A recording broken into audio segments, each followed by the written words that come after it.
It's a fair bet that you didn't know that Ireland spawned the world's first vampire that actually is buried in Garva. Well, that's all according to Dr. Bob Curran of Corry, who's one of the North's experts on all matters blood curdling.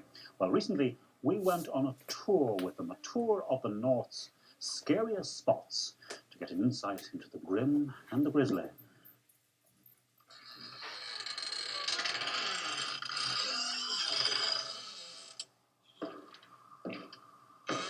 It was a cryptic assignment to say the least, tracking down the grave of what's been mooted as Ireland's first vampire. And who better to pinpoint the way but acclaimed expert of all things ghastly, Dr. Bob Curran. This County Down man likes to get his teeth into a good story. An authority on myths and legends, he has written a number of books on the subject.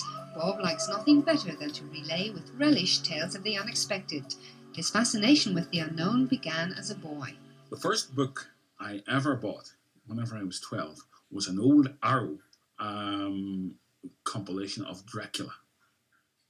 My grandmother took a fit at it and threw it out and said it was not fit for a 12-year-old boy to read, which made it all the more desirable. So the thing about vampires began to fascinate me as well, the undead, because there were talk of people who were dead wandering the roads and stuff at night. So gradually the stories and the folklore, particularly the folklore regarding the supernatural, began to interest me. This particular story is one with real bite.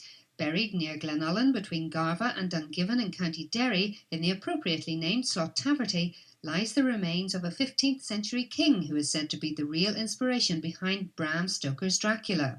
Our Cac was a small, possibly deformed warlord with a penchant for cruelty. He was so cruel that his people asked another warlord, Cahan, to slay him. Our Cac was interred, but he wasn't taking it lying down.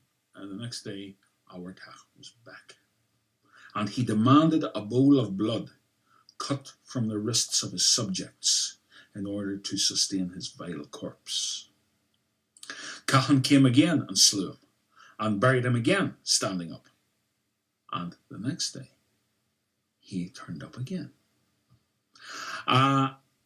Well, after that, you begin to think there was something about it odd.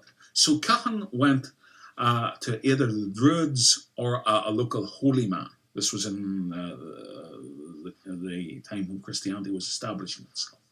And the Druids replied, our Tach is not really dead.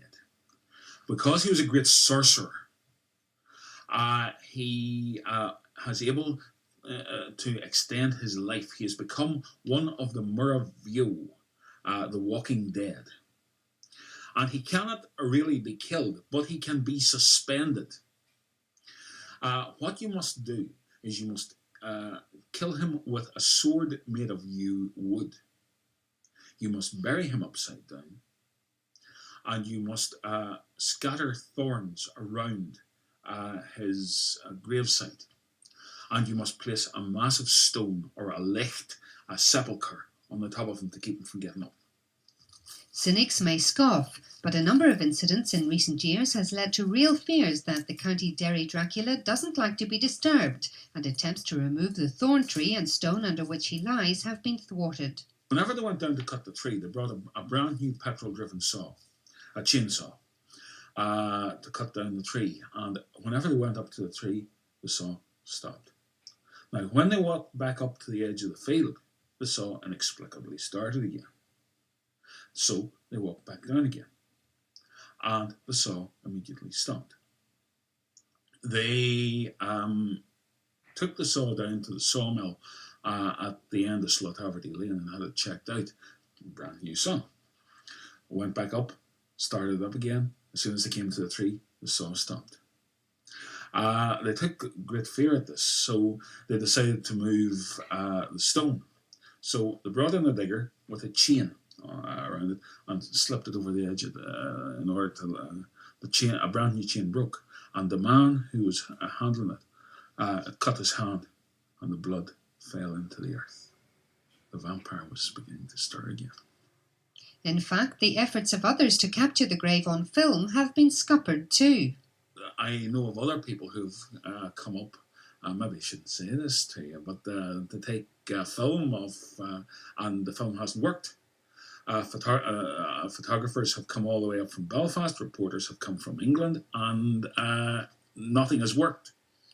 Happily, as far as this crew is concerned, our vampire friend didn't interfere. So what more can I say but fangs, Dracula?